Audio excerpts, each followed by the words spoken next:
Good evening, everybody. We'll go ahead and get started. Call the meeting to order. Today is Tuesday, April 22nd. It's 6 p.m. on the nose, and we'll start with the Pledge of Allegiance. Ready? Begin. I pledge allegiance to the flag of the United States of America and to the republic for which it stands, one nation, under God, indivisible, with liberty and justice for all. Thank you for that. And Dr. Finch, are there any changes to the agenda? No changes, All right, communications? no communications. All right, that brings us to item 5 on the agenda, discussion items, department presentations. We have tonight communications, transportation, and child nutrition. Very good. Well, each year we like to have the directors have an annual update for the board, a chance for you to get to know our directors a little bit, here face to face, and also a chance during the study session to be a little less formal than we are in a regular board meeting. Tonight, as you said, we have communications, transportation, child nutrition. For communications, last couple of years, Minerva Pardo and myself have been leading that communications effort. And then for transportation, we have Jamie Schmidt, and child nutrition is Magdalene Benedicto. So I'm going to go ahead and join the panel over there. Joseph, but you have questions for him. Only for him. Communication only. Just quickly, my son is potentially having an allergic attack. So in case I walk out. Sorry. Would you like to go first? You go. Sure. Yeah, we can adjust. Okay, hold on. Let me Go first. settle myself. Okay. Yeah. All right. Well, thank you for having us tonight. My name is Magdalene Benedicto. I've served as the Child Nutrition Director for nearly 11 years. I'm also a registered dietitian.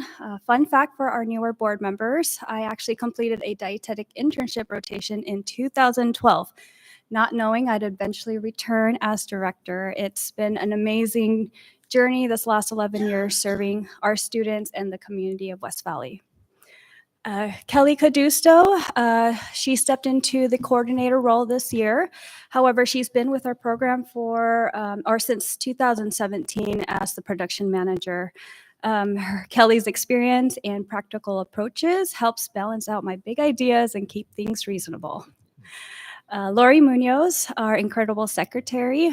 She's been with our department for nearly 7 years. She does all our office correspondence, accounts payable, and processes all the free and reduced meal applications. A unique aspect to our meal program is our centralized kitchen model, which is located at the junior high. So this is the central food hub for all meal preparation, from hot or cold food entrees, our fruits and vegetables, our homemade baked goods, which are then delivered to the satellite kitchens each day. Our team consists of 3 skilled managers, 5 reliable cooks, 2 drivers, and 26 incredible frontline employees that serve our students breakfast and lunch every single day. We participate in USDA's National School Lunch and School Breakfast Program, which provides us the opportunity to provide nutritious, low-cost, or free meals to our students. So every reimbursable meal that we serve in our kitchens, we receive USDA foods in return and federal subsidies.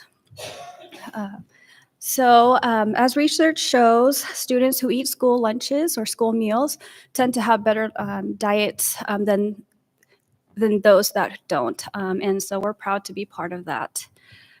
This year, we were able to include Apple Valley and Cottonwood Elementary in receiving free meals. So now we have 8 of our 9 schools receiving reimbursable meals at no cost. Thanks to 2 Washington state legislative bills, House Bill 1878, which is the community eligibility provision, and House Bill 1238, free meals for all at elementary schools. Unfortunately, West Valley High School is still the only school required to fill out the meal applications, and we'll continue our efforts to try to get them receiving free meals. All right. Make sure I don't miss anything. So this school year, we've been pretty busy. We're always working on growing and improving our meal program, and which continues to pay off. We have increased our participation by 200 meals per day this school year compared to last school year, serving about 1,250 breakfast meals. And sorry, that's a typo. It should be 2,950 lunch meals. So nearly 3,000 meals per day. We strive to introduce more scratch cooked recipes utilizing fresh, wholesome ingredients. This year, we've had the help of Chef Amanda, who's came in to revise our current recipes and create new ones, making them more flavorful and still staying within the nutrition guidelines. The Farm to School initiative, that is especially meaningful to me. I grew up in Wapato's farming community. My family growing fresh produce for nearly 50 years here in the U.S. Now on our, I think, fourth generation taking lead, which is my brother. You know, I tell everyone nothing beats biting into a watermelon straight off the vine. You know, I wish I can provide our students that experience and freshness, but I'll do everything I can to bring them fresh produce, local produce. I know this year we did focus on sourcing Washington-raised meats, such as our beef, and Washington-grown wheat, which is our organic flour that we use for our baked goods. Also, I try to connect with at least 2 to 3 new farmers each year to add to our growing list of vendors. Just to name a few, we get all our apples from Chelan Fresh, the majority of them coming from Borton's Fruit, which is down at Tannum Road, Rembrandt Farms for our soft fruits, Boucher potatoes, Auburn Dairy for our yogurt, Rowley and Hawkins Farms from down in Royal City for our frozen berries and cherries, Raised Meat for our beef, Cascade Milling for our organic flour, and Yakima Nations for our melons, peppers, tomatoes during the early fall season. We've increased student involvement through taste testing and leadership meetings. Through our Power Up program, we've worked with 3 leadership groups at Cottonwood, Summit View, and White Hollow, where they selected 4 to 6 recipes that are culturally inclusive for next school year. And actually, we will be featuring those recipes at the multicultural celebration this Thursday, April 24th at the high school. Also coming up is our junior chef competition. It is our second one, which will be at the Innovation Center next Wednesday, where 4 teams will get together and prepare, or 4 teams will prepare their meals and present it to a panel of judges. So we look forward to your support at those 2 events. We take dietary accommodations seriously, whether it's egg-free, gluten-free, dairy-free, and food intolerances, or a combination of all. We have 6 menus that we prepare each month, making sure that each student is supported. Our local wellness committee is small but mighty. Alyssa Kidder, our health and wellness coordinator, Elizabeth Kaplan, our retired West Valley school nurse, Kelly Cadusto, and myself, we meet each month. We've launched a number of initiatives, including our recent 5-week wellness challenge, which had 200 participants, ranging from students, staff, and community members. A lot of positive feedback from that challenge. Some comments were just, they enjoyed being able to participate in this challenge as a family. So we look to continue these in future years. Just a quick financial snapshot of our program. We are financially self-sustaining, the majority of our revenue coming from federal and state subsidies, some through our catering events, vending machines, and a la carte sales. Last year we finished with a $73,000 surplus, which brings our total carryover to $700,000. We will use some of these funds to replace aging equipment, dishwashers, refrigeration coolers this summer that are, they're 20 plus years old. So definitely utilize some of those funds. Next slide, please. No worries. All right, so I know I just rattled a ton of information, but like the saying goes, pictures are worth 1,000 words. So the top photo, watermelon and apple, that is from our Taste Washington Day in December or last October. 75% of our ingredients were sourced from Washington farmers.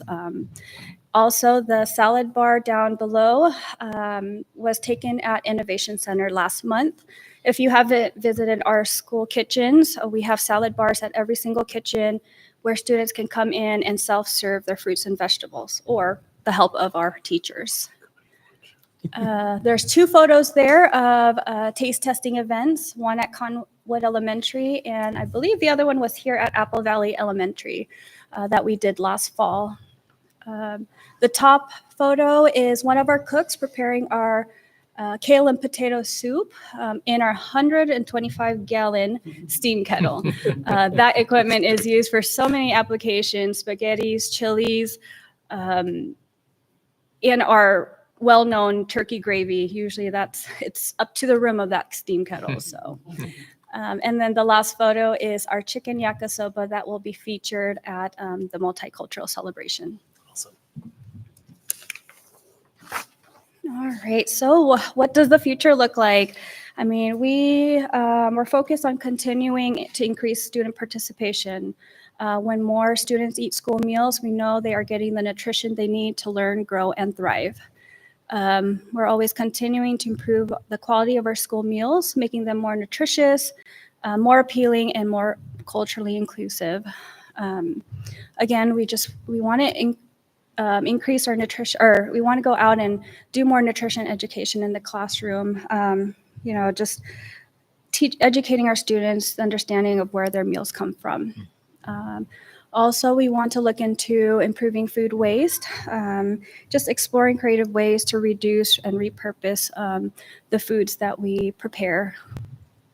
And the last one that I'm really excited about, which is my personal goal, is a school garden. I want to explore the ways to, bring in a school garden or work with the students on a hydroponic system. I know we have a hydroponic system at the Innovation Center. So looking for any principals that are interested, I am excited to start this one. But again, together, we just want to continue and making sure that our students are fed nutritious meals, just improving our collaborative partnerships with local farmers, students, and staff. Thank you. Thank you. All right. Why don't we go ahead and have a little question and answer if you have from Magdalene, and then we'll give her a pass. Yeah. Thank you. That was great info. I have a question, and I'm not sure if this is true or not. I heard that the OSPI LFS program is discontinued. Yes. And so how has that affected us?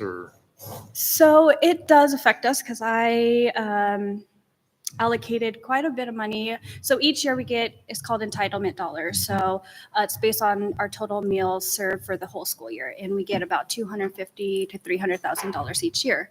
And so the plan for OSPI this upcoming year was they procure these local foods and we can use that money to purchase those meals at half cost. And usually in February, I allocate those funds, and I allocated almost $50,000 to $75,000.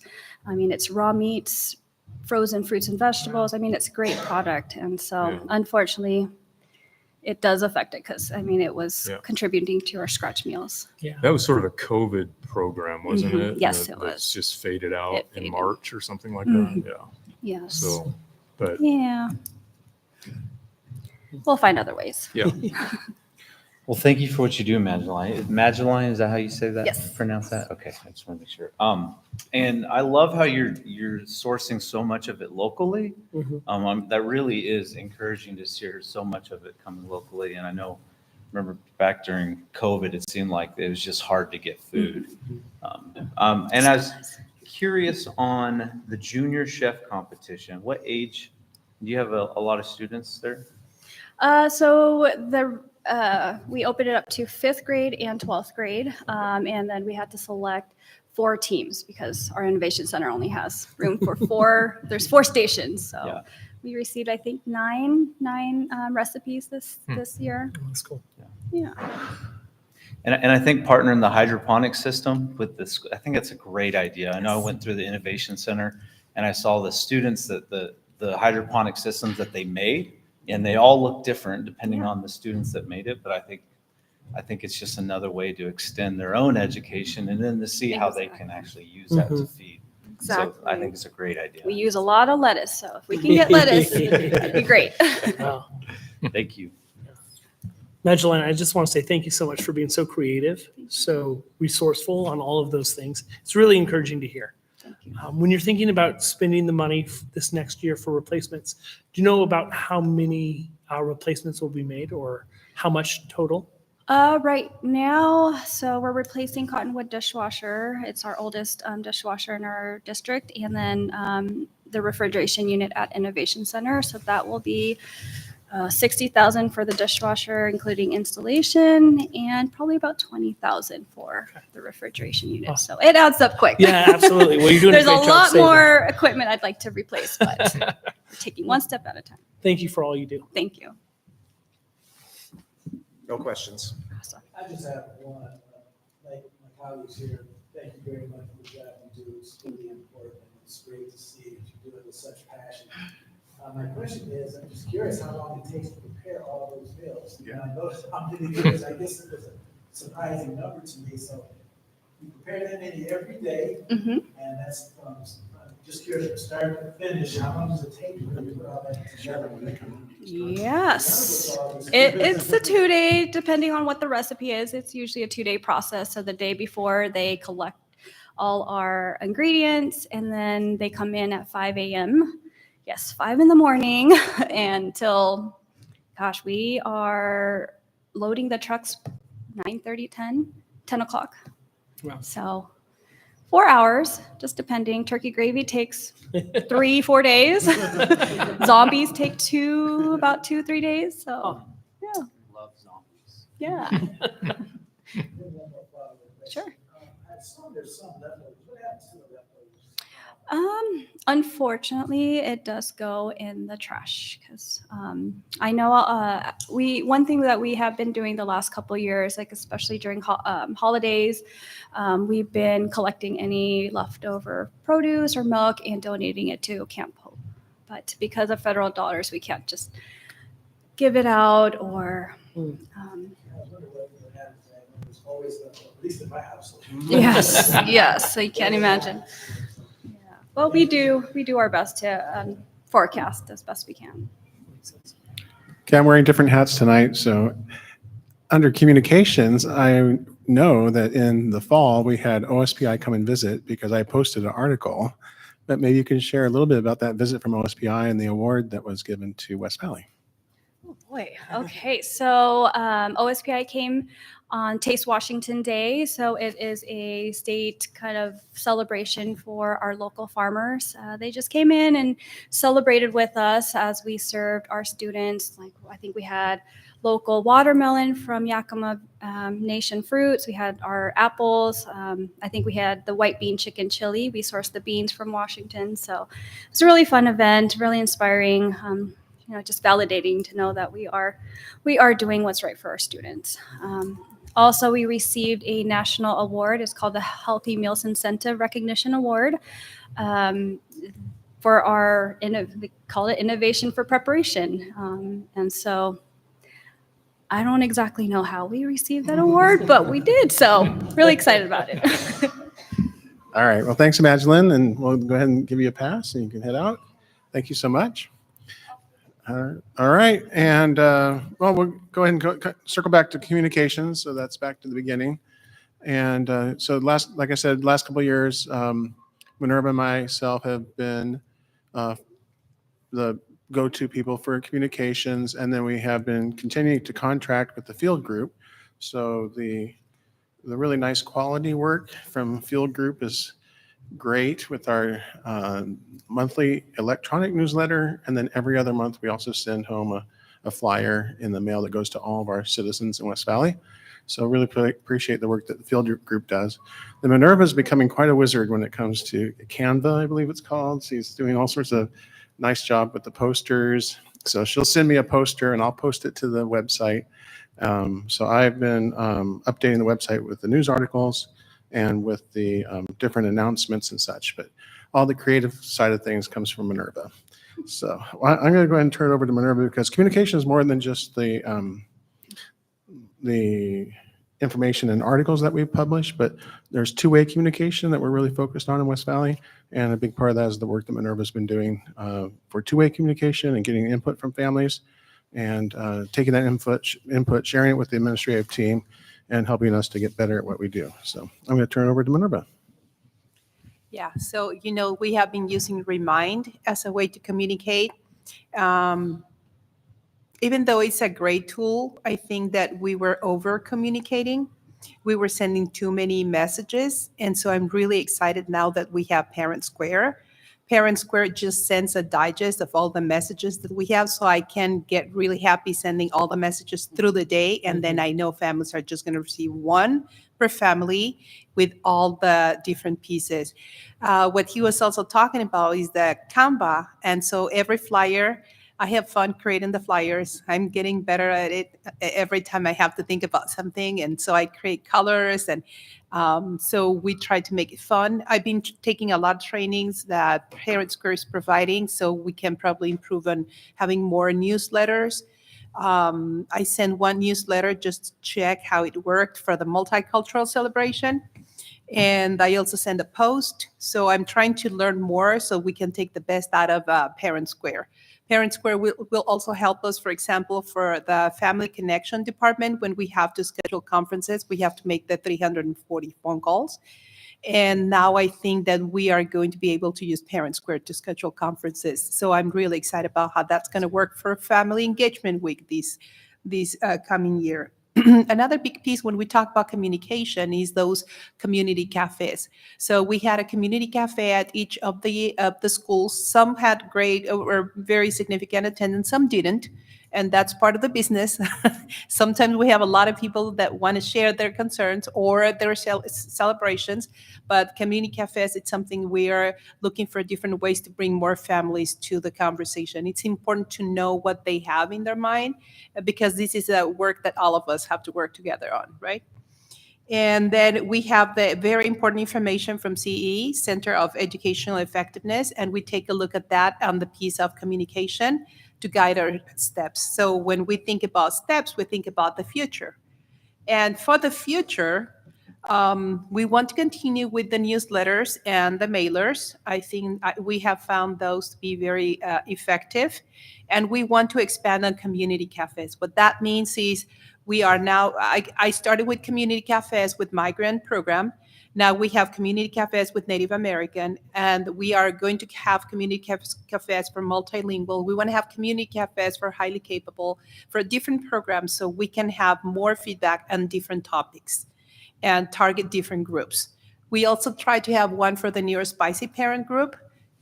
So we try to have more as a way to have these two-way communication that Peter was talking about. And so on that slide, we also talk about the advantages of moving from Remind to Parent Square.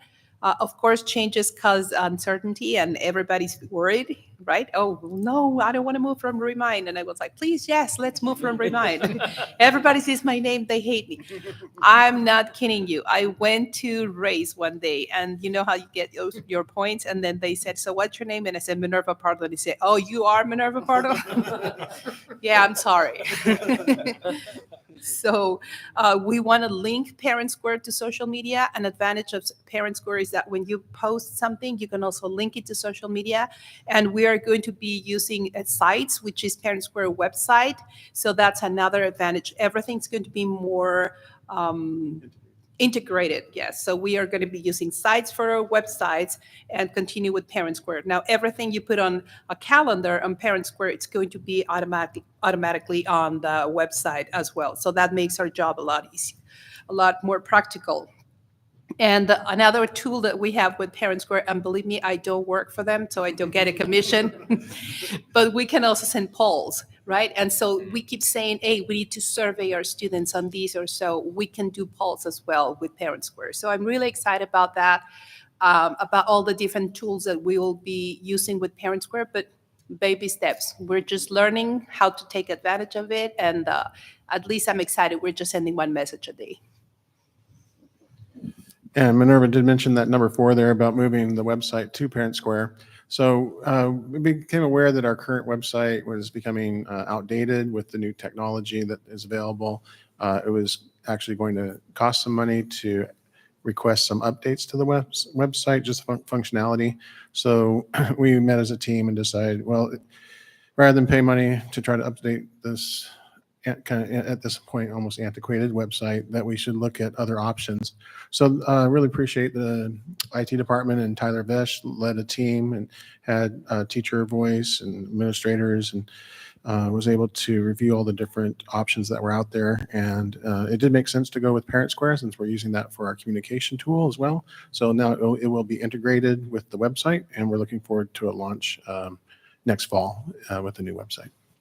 Also, I just got the email from Tyler that they decided on they had different options on what the template would look like, and I'm very pleased with what was selected because it actually has some similarity to the way our website currently looks. So it's not going to be like a huge change. It just will look like it's updated, and then of course it'll be integrated with Parent Square, so that'll be really good. All right, well, let's move on to transportation, and then we can have some question and answer after Jamie's done with her part. I have to say that Parent Square, we used it for the first time, and IT set us up. We can email our elementary routes or our secondary routes and narrow it down to just that group of kids on a particular bus. So it's been very cool. I did it for the first time. I had to get my instructions out and go step by step, but we did it and it worked. So we're excited about that as well. And Canva. It's translated. Yes, it's automatically translated, and I can send it one message and it goes to the social media, just like you're saying, seamless. Yeah. Really like it. Yeah. Good evening, everybody. My name is Jamie Schmidt, Director of Transportation here in our district. Tonight, I just want to give you a brief overview of our department, some of the things that we do and are working on and looking forward to. I wanted to introduce a little bit about our staff, but I want to start with saying that our inner office staff, it's kind of a fun fact, they all hold a Class B CDL. Everybody but our secretary. So there's 4 of us in there that can jump in a bus anytime we might be experiencing a driver shortage. It's not the most convenient thing to do to pull away somebody from their desk, but it sure has helped out. We have, again, this year not had to cancel a single route all year long. So compared to some districts that are struggling with driver shortages, we've been very fortunate. So lucky in that area. Debbie Boyle is our transportation coordinator. She has many responsibilities, but her main focus is to work with administrators and coordinate our door-to-door services for special needs children, McKinney-Vento and foster children, our pre-K and TK programs. There are certain things that the state requires us to have as far as paperwork, IEP plans, those kind of things. She makes sure that we have all of the documentation that we need, that she then routes those students. She does the parent communication with those families to give them our pickup and drop off times, that kind of thing. So big role for her. She does many other things for us, but that's her main responsibility. We have Rachel Bennett, who's new to our department. She's our new secretary. Rachel does wears a lot of different hats, but in particular, accounts receivable, payable. We receive a lot of invoicing from our shop, buying parts for the buses and repairs, that kind of thing. She does our payroll. She answers the radios when drivers are out on route to communicate with them if they have any needs. A lot of community communication with parents. She's doing a fabulous job, and we couldn't be more pleased with her addition to our team. Michelle Stapleton is still our discipline liaison. She handles all of our student discipline, working with administrators at the schools when we need their assistance, and also communicating with parents in a positive fashion when there's discipline on the bus. She's also a state certified driver trainer, so she can assist our main driver trainer from time to time. Glenda Berry is our district's main state certified driver trainer. She is responsible. Some of you may know her or have met her. She trains all of our motor pool drivers that take a motor pool vehicle, coaches, teachers, that kind of thing. If they don't need a bus and they take a car, you have to go through a little bit of it's called a type 2 driver training program. With Glenda, you watch a short video, take a little test, and we make sure that you know what paperwork needs to be filled out. But her biggest responsibility is training all of our new drivers, new trainees. The state has many requirements. It's not easy to get a Class B CDL. Our district does all of the training for that, provides everything that a trainee would need. And then they have to go and test with a third-party state tester. So that involves an oral test and a written test. And Glenda makes sure that an oral test and a driving test. And Glenda makes sure that those trainees are all prepared for those tests. And she's been very successful. She has played a key role in keeping our sub pool filled. And we couldn't do what we're doing without her help. She's just been phenomenal. She also leads all of our monthly safety meetings. If there's training that needs to be done, if a driver got in an accident and we needed to do retraining, she would see that through. I'm not a state certified driver trainer, so she's my go-to gal with that, and it does a fabulous job for our district, making sure all of our drivers are following all of the WACs and RCWs that the state requires. Mike McIntosh is our shop foreman, our lead mechanic. He oversees all of the ordering, everything that needs to be done with a bus or car. He sees that through. And then his backup mechanic, we have two mechanics, and his right-hand man is Chance Dixon. He's new to our group, doing fabulous work. Our fleet is growing, so our shop is busy. We just had our winter inspections and had 100%, got 100% on our winter inspections, which they just do a fraction of our fleet. In May 19th through the 22nd, we have our full fleet 100% inspection. So every district in our vehicle, whether it's a bus or a car, SUV, if it transports a student, it's going to come in and get inspected. So it takes about 3 to 4 days. That we're scheduled for 4, which they've always done 3. And I'm kind of like, I know we're getting bigger, but 4 days, really? So they'll be here starting that morning of the 19th, and they'll inspect everything. Wow. Yeah, so fingers crossed. We're working on our list of things the last minute things that need to be taken care of to make sure we get those 100%. They look at a lot of different things, and they measure there's out of service, and there's what is it called when you get a red chip and then you can fix it and they fix it right there on the spot? I'll get back to it, but I forget the word. Anyway, I'll continue on. We have 36 contracted bus drivers right now. We have 6 sub-bus drivers that are contracted. Our district has 86 general education routes, 24 special education routes, 6 preschool transitional kinder routes, and this year we've added 9 McKinney-Vento homeless routes. Our fleet includes 50 buses, 7 motor pool vehicles. We received 1 full-size bus and 1 special needs pre-K bus this year, and we're preparing to order 3 more. We'd like to do 3 more 84 passenger buses, and I'll be putting a memo together for you guys to approve that. This year we've transported an average of 3,552 students. And I'm excited to say that those are almost pre-COVID numbers. And to have enrollment, I think, is down just a titch in our district. And to have those numbers be rising is outstanding.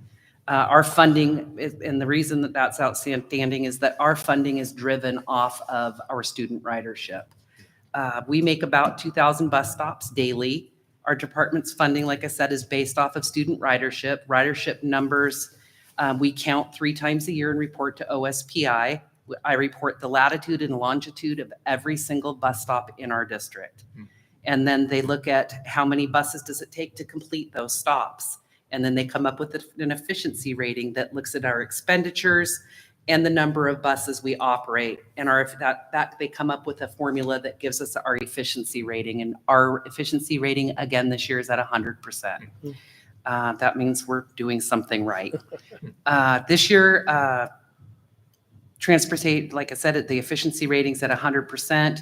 We are still running our PBIS program with discipline, positive behavior intervention and support. It's been a huge success again this year. The bus drivers are required still to complete 1 to 2 wow calls every week to parents.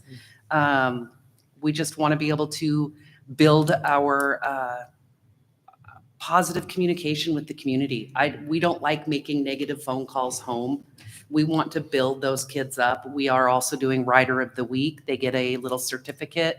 They get a prize. We have little cups still or water bottles. We change them up when we reorder.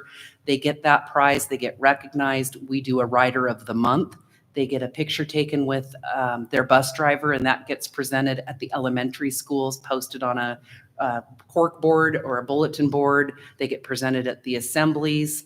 Our drivers really have stepped up this year, and every child, we're trying to include everybody in this program. If we see them doing something well, they're going to get recognized, especially kids that struggle, to be able to point out something positive and recognize and give that positive reinforcement instead of always a negative. That makes a parent feel good, it makes a child feel good, and it makes our drivers feel good. So building that positive relationship with the community is important to us. We still do riders that are bus helpers for students that are struggling on the bus, to be able to have one of our helpers sit with a student that may be struggling and have an activity packet or a book or coloring that they can do to help the driver be able to focus on the road instead of the student that is continuously out of their seat and a safety hazard. And it's really been helping. One of the things that our drivers did this year is to give back to the community. We did trunk or treat at almost all of our elementaries this year, more so than we have any other year. And they went all out, used their time, volunteered their time and their own money, and decorated a bus for Halloween. I don't know if any of you got to see that, but it was They were pretty scary. Cool. It was pretty good this year. I kind of look at it every year like, I think you guys are taking it a little far. These are littles. Anyway, it was outstanding, and they dress up, and we get candy donations from the drivers, and then we bring it and hand it out to the kids. So it's been really fun to be able to do that. We've done it, gosh, the last few years that since I've been there, I think they've been doing this. But one new thing that we added this year that's been really fun is the lighted bus for the Christmas parades. And we did 2 different parades, and our bus didn't look as good as some of the other ones, but now we know what we're up against. So we're excited to continue on those traditions. And we invited students to ride with the drivers on in those parades. We did. It was super fun, super fun. We'd like to hire a few more drivers, a few more subs, non-contracted subs over the summer. We'd like to do a training. So if any of you guys are interested, we would like to get you trained and ready to go for the beginning of this next school year. But it's been a successful year. We have some really good systems in place, and I just feel like it's been a positive year and things are going really well. We'd just like to continue to build that strong relationship with our students. Discipline is way, way down, and I think it's because our drivers are so dedicated at sharing the rules and expectations in a respectful way with the riders, and being able to communicate with parents at that level before it becomes an issue, and find out how we can communicate in a positive fashion with their kids and kind of give them a heads up at, hey, we're having this issue. How would you suggest we handle this with your child? And they appreciate that. The transparency's there and the communication's there, and just being a little bit empathetic, and it goes a long ways. I think that that's one of the reasons our discipline is down, and our drivers are very dedicated, being consistent in going over the bus rules and expectations with those kids. So we would just like to, I would like to see our department just continue to build on that foundation and grow from there. That's about what I have tonight.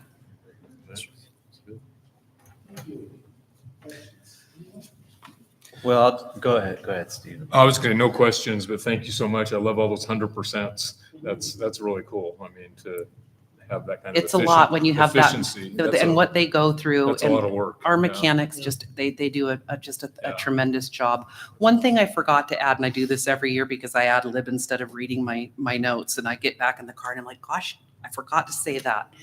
Our, one of the things that changed for us at the end of this last year is the high school shuttles and IC shuttles down to the mid-level campus. School safety for us, being able to get all of our buses into the high school, all of our buses into the IC, and load those kids at their home school, go down to the mid-level campus and not have a single student get off the bus as those mid-level campus students are being released and boarding their bus home, and not having 3,000 kids in a parking lot at the same Yeah. time has been a huge, huge improvement in our school safety. That's awesome. It's been work. I was worried about it rolling it out last year, and it's been a hit, not only with the kids, but with drivers as well. Well, one of the things I think I recognize is it seems like we have a longevity of drivers that stick at West Valley, because I know for our kids out at our route, we live pretty far out. And it seems like it's the same driver. And I remember when he first started, the kids would come home like, he was mean to us on the bus. But now, like, after he's been there for so long, like, our kids know him and like he knows them, and like I think one of my kids got Rider of the Week or Month or Sure. something a while ago, and she was super proud of it. That's you cool. know? And so, yeah, I appreciate We- what you do. Thank you. We have some drivers that have been with us 35 years. Wow. And those drivers, those kids, when they're on their bus, those are their kids. Yeah. And their safety is the utmost. It's a privilege to be able to transport these students. Mhm. And they're our most precious cargo. So Yeah. we take that very seriously. What time do you get out on snow days? I leave my house at 3 a.m. Okay. Yeah, and I am glad winter's over, Peter. And I call Peter and he's like, "Good morning, Jamie." And I'm about 3 coffees deep. "Hi, Peter. This is what I think. This is what I'm finding." He's like, "Oh, okay." One question I have: what's the McKinney-Vento homeless route? A McKinney-Vento homeless route are students that are displaced from their homes within our district, and the state says they deserve the right to be in the school of their origin. Mhm. So whether they live in Zilla, Sela, Grandview, wherever they may live, it's our responsibility as their home district. And we can ask for help of the district that they live within, the boundary that they're in now. And we can work together and share those costs of transporting those students. In the past, we haven't had enough drivers to be able to support our McKinney-Vento students. ESD 105 offers a program free of charge to help transport those students. They receive funding from the state to do that. Mhm. As we have gained drivers, I have pulled those students back into our routes and hired drivers to run those routes. Okay. And then we receive our district receives the funding for those riders. Okay. How many students do we have on those routes, would you say? I'm going to do my numbers here Just on ballpark, you don't have to be on May exact. 1st, and I would say probably about 40, Wow. 35 to 45, right in there. Wow. It's Okay. grown. It's Yeah. grown a lot. And my goal is to build enough routes and hire enough drivers to be able to pull all of that out of ESD 105. I don't know if that'll work or not. You don't want to cut yourself so short that if you have drivers that aren't available, that you're not able to cover those routes. Well, thank you. You did a great job ad-libbing. Well, thank you. And Minerva, I feel like you come for everything and you're the director of everything. And so thank you. But I would just say the Parent Square is much better than the Remind app. And I appreciate not getting so many messages on my phone throughout the day, but I get one and then I can go to the Remind app and check them all out. So I think it's a great change. Yeah, I like it too. I have just one question for you. And you kind of touched on it a little bit in some of your comments about, at one point, we were having difficulty trying to get drivers. It sounds like that problem has been pretty much resolved. Is that correct when I say that? This year, we had 6 drivers, contracted drivers out on long-term leave for months at a time, and we were able to still cover all of our routes. I feel like it's resolved, but I don't want to say that because the next day I come in and there's people out. So yes, I feel like we have a tremendous sub base right now. We've, like I said, have been able to cover, I haven't had to cancel a route since COVID. Good job. And that is, I think West Valley Transportation is doing a lot of things right, and it's not me, it's my team. I'm blessed to have them. They do a very thorough job. Their heart's in the right place, and it shows. And I think there's a lot of districts struggling, whether they have a driver trainer on staff, whether they have a director in staff. We are lucky to have the positions and the support within our team and with our administration and our board. There's a lot of districts that's their number one complaint is they don't have that support. And Peter and Joe always make me feel supported. You guys have always made me feel welcomed and supported, and our team feels that. And I think that is where some of the longevity comes. We're a good district and a good place to be. Thank you for the information. All right, any more questions from any of the board members? Well, thank you, three of you, plus Peter, for the presentation. Very good information. Thank you for having us. Thank you.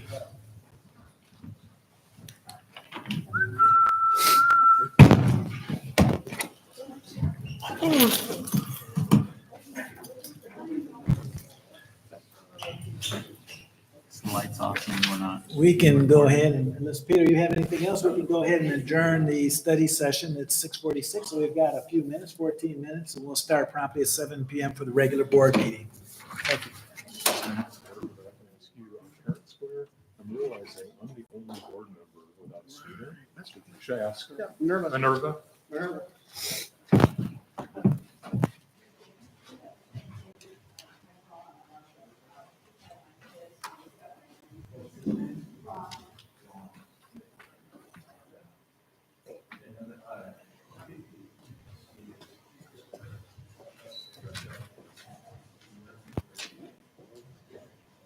It's the last one of the curriculum review. Oh, my gosh.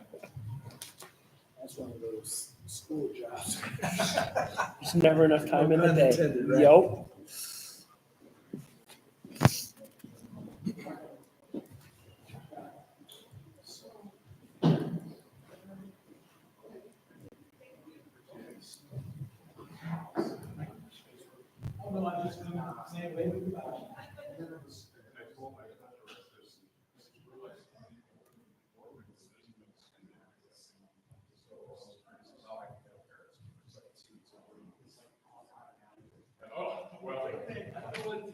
My kids have been here, but they're in their service now. My granddaughter's rich.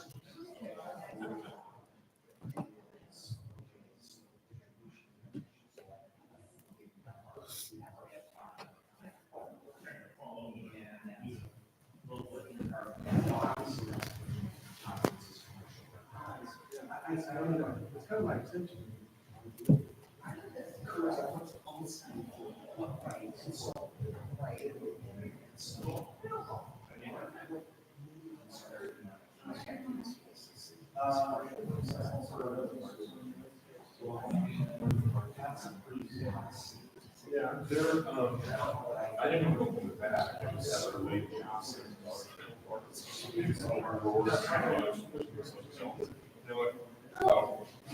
So I'm assuming it's not the kind of put together. I think it's just clamps and stuff in the corners.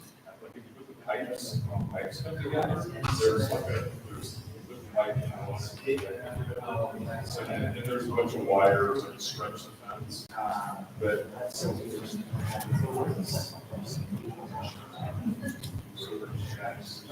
was up there and I asked if you wanted it, you would see what it is. Yes. But I don't think I was that. Well, it had some two fish posts. It had all fish posts and all the cheese. But it didn't have the parts of the posts. It had all the. You know,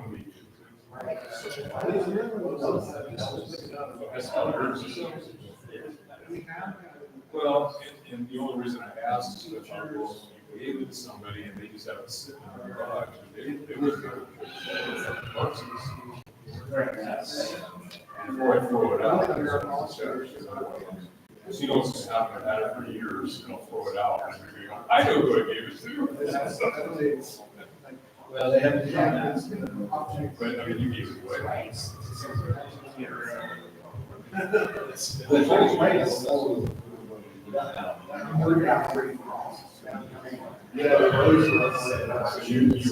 you would never.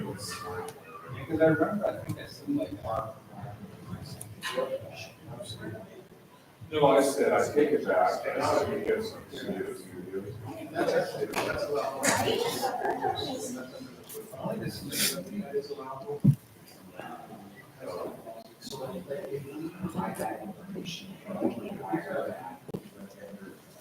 Well, I'll just, I'll keep it in the drawer till I need space. I don't know. It's just not actually. So I was looking for close.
Anyway, it'll be fun. Have boy, so.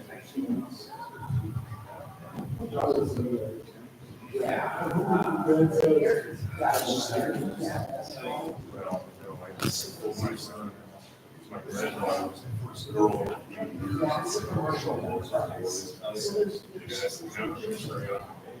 So then the older son had girls who were excited about it. Lots of granddaughters and everything girls. And then, my younger son, his wife was good. In June, we just found out, so it's a boy. Okay, carry on. yes, my house, my brother.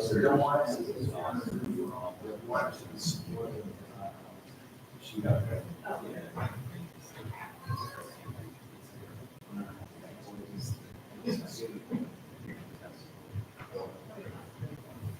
And my brother, his oldest son, he wasn't very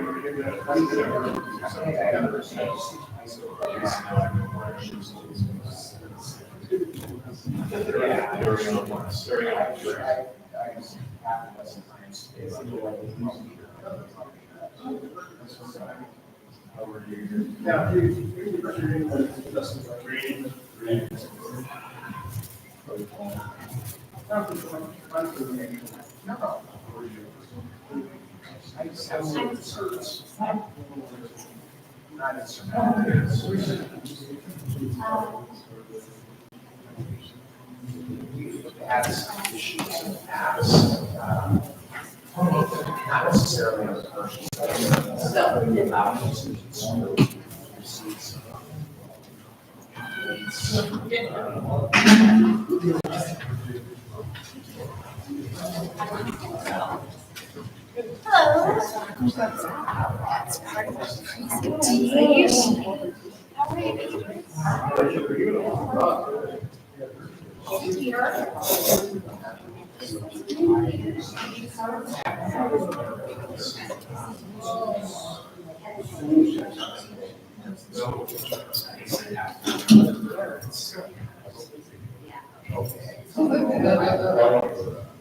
going to be on a big screen tonight.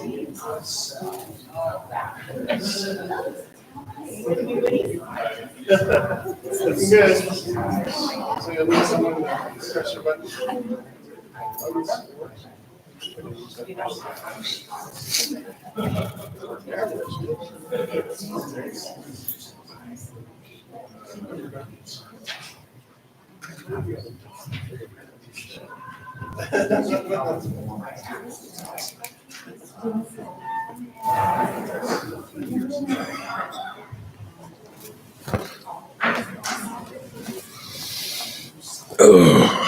How's your rentals doing? Rentals? Are you done with rentals? No, I'm not. I didn't think so. I was there most of the day today. Oh, I see. My one, I went and fertilized the lawn, and the other one, I went and fertilized the lawn. Then I have a detached garage at my duplex that I store my Mustang in, and then a bunch of storage stuff for my son and my stuff. But every year it just gets like, I open the garage door, throw something in, I pile it on top of my car. Then once a year I'll bring my car home, my Mustang home, and drive it for a couple of weeks and then put it back in storage for a year. So I just went and got it yesterday and brought it home. And then today when I was fertilizing lawns, I went in the garage. Now that I have that space, I'm organizing, my yearly organization of that little garage and storage stuff.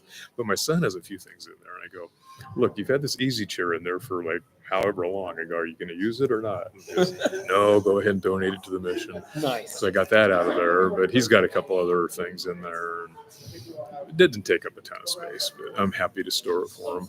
But yeah, it was just interesting trying to, I got a start on it today. I didn't finish organizing it, but I got a start. I forgot my ladder because I want to screw a couple hooks in the rafters and hang a couple things.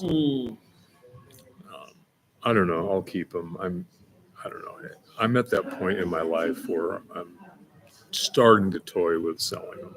Right, because you're at that stage where. Yeah, I'm just at the stage where I don't want to mess with them much anymore. But I've got John Schubert trying to talk me in, and it's a good deal. He's trying to talk me into, like, if I sell the fourplex, I'll probably sell the fourplex first. And he said, man, you should hold the mortgage because I own them outright. Yeah. And he goes, you just go to a lawyer and do these contracts. He goes, there's so many people that don't want to use banks and they just have all this cash, and you just hold the title. And he goes, they'll pay you like you like 50.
Okay, good evening, everyone, and welcome to the West Valley School District Board meeting.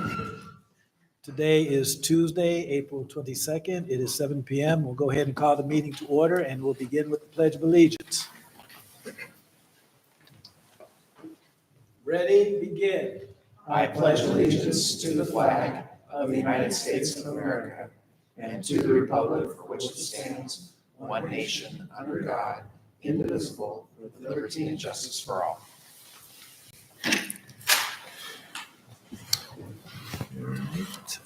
Thank you, Dr. Finch. Any changes to the agenda? No changes? All right, communications, response to public comment. All right. At the school board meeting on April 8th, community members expressed concerns about the decision to change the PAL program from a single grade self-contained classrooms to multi-age classrooms for grades 3 and 4 and grades 4 and 5 for the 25-26 school year. The response is this. In February, all in-district students who scored at level 3 were offered placement in the PAL program. All in-district students who scored at level 2 were offered placement on a space available basis. In March, the decision was made to adjust staffing in the program to match the student enrollment.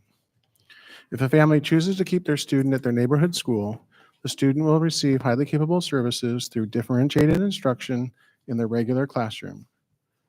The number of in-district students on the PAL waitlist has not changed since February. There are currently 3 in-district students on the waitlist for the PAL program. These students will receive highly capable services through differentiated instruction in their regular classroom if slots do not become available in the PAL program. On April 3rd, the article on the district website was updated. The number of out-of-district students on the waitlist increased from 4 students to 5 students. And on April 21st, the article was updated again.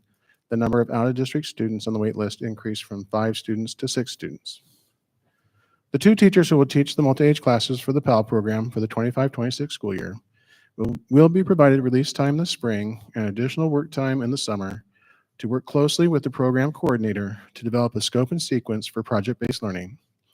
The scope and sequence will be developed for the 3 years those students will be in the PAL program. The coordinator and the 2 teachers will ensure that the scope and sequence for project-based learning will provide students a variety of learning opportunities that will not be redundant. The district is committed to providing a quality program for students in the multi-age classes. That concludes the public comment. Thank you, Dr. Finch. High school ASB report. We had that included in writing in the board packet. It looks like our student representatives are not here this evening, so we'll just have to have that in writing. All right, and item C, West Valley School District validation review.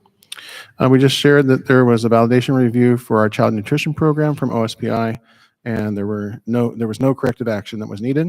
So wanted to make sure that the board received that as communication in the board packet.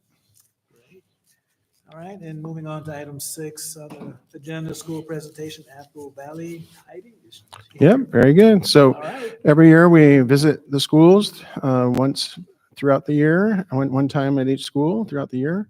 We switched, usually it's the first meeting of the month, but that was during spring break. So we were able to make a switch here, and we appreciate everyone's ability to make that switch. So we'd like to go ahead and have the board join the audience so we can see the presentation. Principal Heidi Sutton is going to lead a presentation, and I saw that there is a dog that might be part of this presentation. So it seems very exciting tonight. Might be some love on a leash there. Looking forward to that. All right, Heidi Sutton.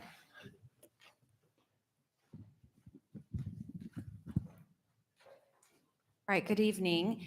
To begin with, Mr. Thorner, welcome to your final Apple Valley board meeting. That was something that was on my mind last week. So I know he's been at Apple Valley for many years. Welcome to our board meeting tonight. I do have some wonderful people joining me that I'll introduce in just a minute. As you can see by our presentation, one of the fun things we're going to talk about is just our climate and culture, along with the strategic plan. These are 2 of our, what we call the zoo crew, some inflatable characters that show up every once in a while at our assemblies or other functions, first day of school and various events. And we just love having them come out, and they kind of show us a little bit of our Cougar Pride spirit. I heard some people when you guys were walking in tonight talk about our art. So I'd love to spend some time on this. If you're aware, as a brand new school in the state of Washington, you are allocated a partnership with the Washington State Arts WA. And so after it was kind of what mid first year being here, we were contacted via a liaison from the Arts WA committee and put a committee of ourselves together. And it wasn't easy. They knew that we could have something. We had looked at art throughout the district. The high school has that beautiful art in the commons. If you go to Cottonwood, there's like a coyote that's a mosaic. I believe our conversation, the elk at the junior high was theirs so many, many, many moons ago. Not sure why an elk when it was, the wolves and what were Panthers, thank you. Anyhow, so we started meeting with a wonderful liaison from the Arts WA, and our committee was Lori Barber, Tracy Healy, our music teacher, Megan Alderson, our former counselor, and Amanda Sills, one of our DLC teachers, joined. And it took us a year and a half. It wasn't just, what do you guys want? Do you want a painting? Do you want a mosaic? Do you want a sculpture? We kind of knew that we wanted something bright. After being in here, you see a lot of blue and crimson, but that was about it for our colors. We also knew that we wanted it here in our main hallway. Stained glass was something we really kind of looked at first, thinking with these big, beautiful windows and the light. So our first job was to go through over 100 various artists. Most of those were Washington State or Pacific Northwest artists, and we would get their name, look through an entire portfolio of their work, and then just try to narrow it down and narrow it down. We got to a time frame where we had narrowed it down so far that we found this wonderful woman, not a local. She was actually from the East Coast, and we really debated that. Like, okay, should we really have a local artist do it? But after we spent some time with her, learned more and more about the work she does, we knew it was a match. It was an absolute match. So in January, Kara and Tellis, our wonderful artist, came and visited us. And we got a chance to take her to dinner. We got a chance to drive her out to the Cowiche Canyon, just drive her around the Yakima Valley, because to her, it wasn't just, I want an art piece that I'm just going to bring you. She wanted it to tie into us. She wanted to hear from all of us. We talked a little bit about the mascot and not having just a mascot, but when you get a chance to go in a hallway, you will notice a cougar hidden in there and hidden in her work. Her line of work is depicted via silk screening on metal. So even though you look at it, it looks like a canvas, it is a metal piece. And she has just amazing, as you could see from that frame there, colors. And that's what we were excited about. She then put all of this together, and she came out and did a whole presentation with some fourth graders. This is them learning how to then screen print, and they were making different pieces. You see, she brought the paints, she brought the tools, she walked them all through it, and spent the whole day, 2 days, with our kids. So again, what we loved about her was it wasn't just, I'm going to make a piece, come and we're going to put it up in your building. It really became a partnership with her. This is one of our students and her beautiful piece that she made. Lots of colors, lots of bright work. Then we partnered. I did want to give a huge shout out to the facilities department, because they, through numerous emails, Jack and his team talked to her about how they will install. I mean, you can imagine this was a $50,000 project that is all paid for via grants. So, she knew she had such a stake in it. We knew we had to protect these pieces. And then we put together a wonderful unveiling assembly, and we had them here in the gym. We had sheets over them and just introduced her, and then allowed the children. This is where they were able to walk through, and those hidden pictures like in the little magazines, and that's what they did. And they started digging through, and they talked about, this was the canyon, as you can see, and those flowers are all based out of the canyon, the vegetation, the landscape, the animals, everything is very, very much a depiction of the Yakima Valley. And here's our team who got together again. And then Kara is in the middle. We did laugh. She was very much a Bette Midler style of person. She looked like her. She talked like her. She just had this wonderful, vivacious personality. And so it looks like they're two, but they're actually 4 panels. And again, when you get a chance after our meeting tonight and you step out in the hallway, we made it very relevant to have it over the gym. And then when you're on that level deck up there, you could see straight over. So there are a bunch of wildlife critters in each of them. You see the wild lupin in there and the beautiful sunflowers, and then the canyon that, again, she took a lot of time out and about looking at the artwork. So we're very excited to have it. There's also a dedication plaque right outside the door there that she wrote in our partnership, depicting it. And so we're very excited to have her work. She left us some beautiful stickers, and she's very willing to keep an open communication. Lori actually had them in her classroom, and so it was just wonderful to have a celebrity artist on campus. To have Bette Midler. Yeah. For those who knew her. Now, my younger staff was like, Bette Midler, but we loved her. Next, we're going to move on to strategic plan. As you guys have heard and as a partnership, our strategic plan and our school improvement plan is all about goal number 1, culture of safety and belonging.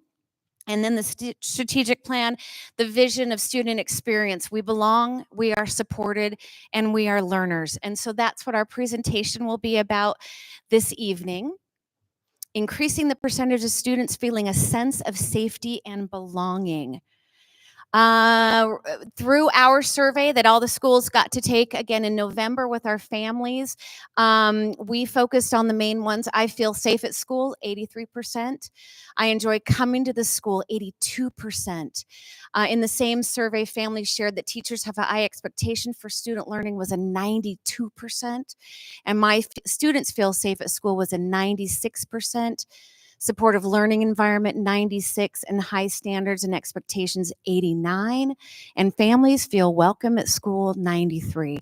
So that was outstanding data. I shared that with our ILT and our Pride team, and then shared it out with our staff as well. So the one thing that the teachers asked me about sharing with parents, and as I share with you tonight, I have not done that, and so I need to get that out to our families. But we took that at Apple Valley as, obviously some work we're doing. I know I shared that last year, all about our morning meetings and that time with children. So here's some data now that's sharing that what we're doing with morning meetings, soft starts, all the work that we do with our counselors and the zoo crew and the assemblies and the student recognition is paying off in our data. This, again, is just kind of that formative assessment data that you'll see within our school improvement plan. It's that same data. I just have it in a spreadsheet there for you. We had our most recent formative assessment just this month through our 3rd through 5th graders, and it was, I feel safe at the school, 95%, and most students are respectful of others. At this school, 87%. I will add, there's an opportunity for the children to give us feedback.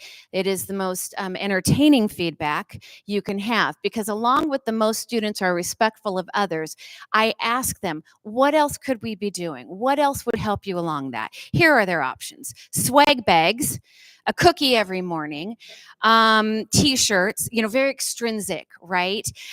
They do get into the intrinsic. They get into, a team welcoming us, high fives at the door, people saying hello. But I will tell you, the swag bag has been on every survey. So that person is really trying to push me into getting them some wonderful swag to help them feel respectful.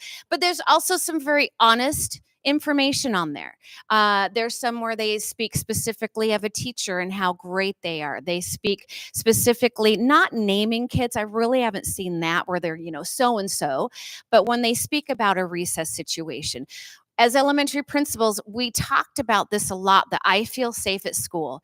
That in a realm of elementary children can be perceived a lot of ways. So our teachers have really talked to them about, that's not that the table pinched you, right? That's not that, oh, I was running out to recess and I tripped and fell.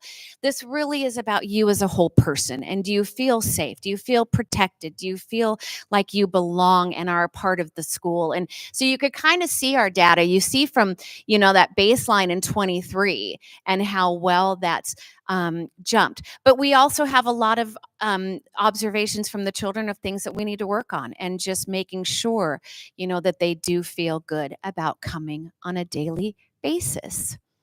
Our attendance so far is going well. Also, I haven't added April because we're not done with that month. We will wrap that one up and then get to the end of the year. We are noticing, it was interesting to notice the dip, right? We started in October with 90%, and then as the year progresses, you'll notice it's kind of gone down. We are a school where families take a lot of great trips. And so, we're really starting to have that, but we also have some attendance that we need to focus on. That's kind of an objective for next year, some very consistent attendance that needs to be a focus. So Mrs. Stearns, our new counselor, and I have talked about some focusing on that and what we could do to try to help that out. Next, what we're going to do on our safety and belonging is we have a great privilege and joy of having a therapy dog. Megan Alderson, our past counselor, had one before, but now Mrs. Barber has taken over that role with her wonderful two-colored-eyed therapy dog, Winnie. So I'm going to introduce Mrs. Barber to come on up. She teaches our 4th graders, and she's going to introduce you to Winnie and kind of talk about how Winnie came to be and how she's utilized in our building. Hi, I'll come around and let you meet Winnie, but for about 15 years, I've been kind of watching different therapy dogs at schools and watching the research on what happens at schools, and I really feel lucky to be a part of this and be blessed with Winnie. She was 18 months and was a farm dog up in northeastern Washington, and she had an accident with an RV, a 4x4. And through a series of unfortunate neglect situations, she lost her leg. So she came down to Yakima, and Brian Kegley, who is a veterinarian here and a parent in the West Valley School District, and his wife works here in our building. He amputated her leg, and he called me and asked if we would be interested in a 3-legged border collie. And my husband said, huh, and I said, yes. So when he met her, he said yes. So Winnie has had extensive training through the Love on a Leash program, but with it also comes training for me as her handler.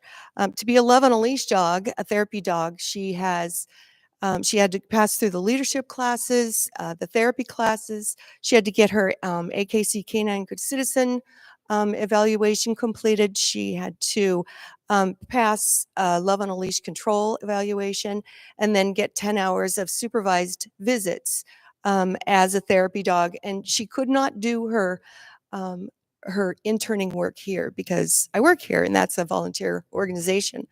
We go to nursing homes, we go to hospitals, we go to police departments, we go to the juvenile detention center, we go to the SELA, the Yakima Valley School out in SELA. We go a lot of places where the therapy dog, it's different than a service dog, but it's just to provide comfort and relaxation. There's been a lot of studies by the National Institute of Health that talk about how it affects people, especially children.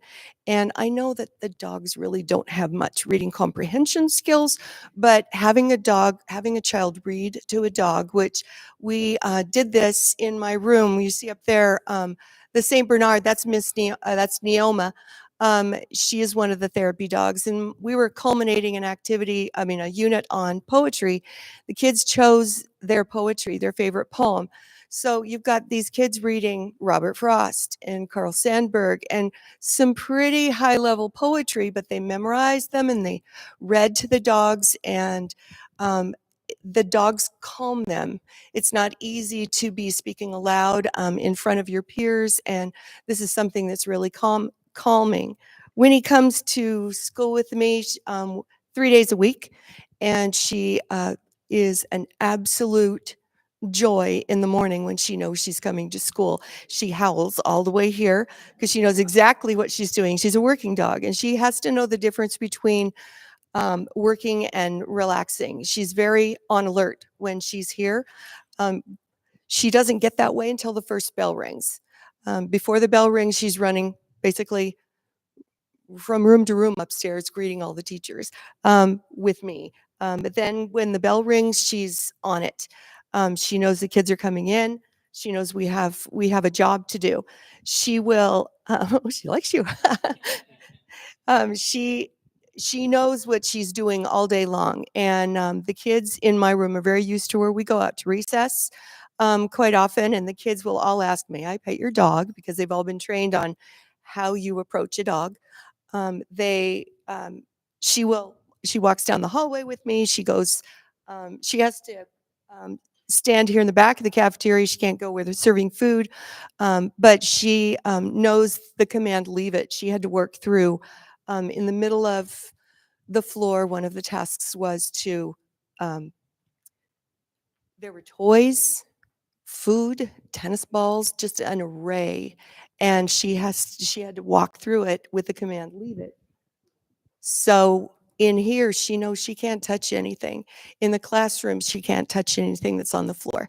So she's been through quite a bit of training, and she has quite a few really close friends here at the school.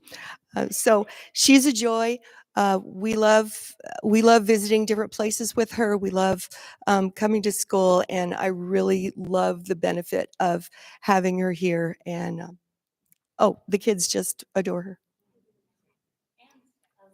and the staff. And if anybody has any questions, I'm willing to answer them. But I'd kind of like to take her around and have everybody meet her, and then you can. Yeah, go ahead. So just last week, we had a student come in the morning with mom, and she was just upset going to school. So she sat in the office with me, and ironically, here comes Mrs. Barber and Winnie down. And within seconds, Winnie just nuzzled up to her, comforted her. They chatted for a few minutes, and next thing I know, I wasn't able to get her to class, but Winnie sure did. So she does have many, many benefits. This is, now say her name again, Lori. Neoma, who's the St. Bernard, and they visited other classes as well as part of the Love on the Leash. They came, this was late fall, and they visited the kindergarten classes and just let all those kids talk to her. Lori's asked many times, okay, what about, someone who's allergic, or what about if someone is not confident with dogs? We actually have a staff member who told us she was not, very comfortable. So we just take that at ease. We haven't run into any issues with allergies, but we know, like, when the staff member comes, Lori takes it easy, just is very cautious. She's not off a leash at any time. And like Lori described, the training is immense. It's not just someone coming in with their dog from home. The training is very immense for her. So the benefit has been fantastic, and Love on a Leash too. They all seem to be these gigantic dogs as well. So our kids just love them. They just love them. Okay, and then I'm going to close with something that we have not done, but we are going to do. I don't know if you've seen this. I was going to put the link up there and share the video, but I thought you guys could dig into it. I know it's on my board report. So this is called Hop on the Wave. Now, WAVE is a great acronym for Wheels to AVE. And Mr. Hancock, our amazing PE teacher, and I are going to take this on for the spring. It's called a bike bus. And if you've seen it, Portland Public Schools is doing it. They're all over the United States, but I happen to see a clip from the Portland Public Schools, and it's a bike bus. So basically, we are locally a very good neighborhood school. Now we've got kids who live, up and across Summit View, so we're going to work out a system for that. But Mr. Hancock and I, just like we did during COVID, we created these maps of where we would go with a parade to wave to our kids and say, hey, we're here for you. So we're going to take those maps and we're going to head through Woodwinds, and then we're going to head through this neighborhood, kind of winding around a couple mornings a week starting in May on our bikes. Now, my husband has recommended I get an electric bike, but I'm going to try. I did find a tandem bike on Marketplace the other day, so I got to see if there's a staff member who might join me on a tandem bike. And Mr. Hancock has an electric scooter, and we're going to go with a map and just try to pick up kids and invite kids for not only just getting out in the fresh air and riding their bike to school, but just the joy and the entertainment of it. I'm also going to use it as a ploy for some of my kids I know right here for attendance, and see if we're going to be out there saying, we're meeting you, we're coming to school with you, we're on the bike bus, join us, and see if we can motivate them to get them to school, and then we'll ride them home. But the offer we're going to make is if you don't live in that neighborhood and your parents can bring you or a neighbor can bring you, we're going to set up drop-off locations, and then we'll ride our bikes through there and hopefully pick up a few kids. This is the Alameda district in Portland, a beautiful neighborhood. They luckily got Justin Timberlake to come up and join them on the bike bus. So we may have a little hidden agenda to try to get some superstar that thinks it's really cool to come out, or yourselves. If you have a bike and would like to join us, I'll send you guys the dates. We haven't figured out what 2 days a week we want to do it, but we want to do the month of May, start June, see how it works out. I recently wrote a grant to the Seahawks community schools, seeking just some money that we can maybe buy some bikes and scooters for kids who maybe don't have them. We know helmets will be very important as well. So we just are trying to break any barriers for kids who might just be like, I'd love to get on the bike bus, but I don't have wheels. How can we help out with that as well? So more to come on that next year. We'll report back on how our ride the wave turns out. It might just be Mr. Hancock and I the first day, but we'll recruit our staff or anybody else who wants to join us. That's really what we wanted to present tonight. We wanted to share about our culture of belonging and safety. You got some data in there, the great work of Lori and Winnie that we get when they bring it. Our staff working hard, like I said, with our morning meetings and our soft starts and all the work that we do here. We've always got more work to go, but that's where we are for April. Great. So Well, we'll thank you have for the coming. board- yeah, let's give Questions, Heidi- comments? Yeah, let's give Heidi a hand, and then Yeah, the thank staff you. and Winnie. Thank you. And Ms. Barber. And we'll have the board join us back up here, and then Heidi, maybe keep the mic here. We have some questions from the school board members.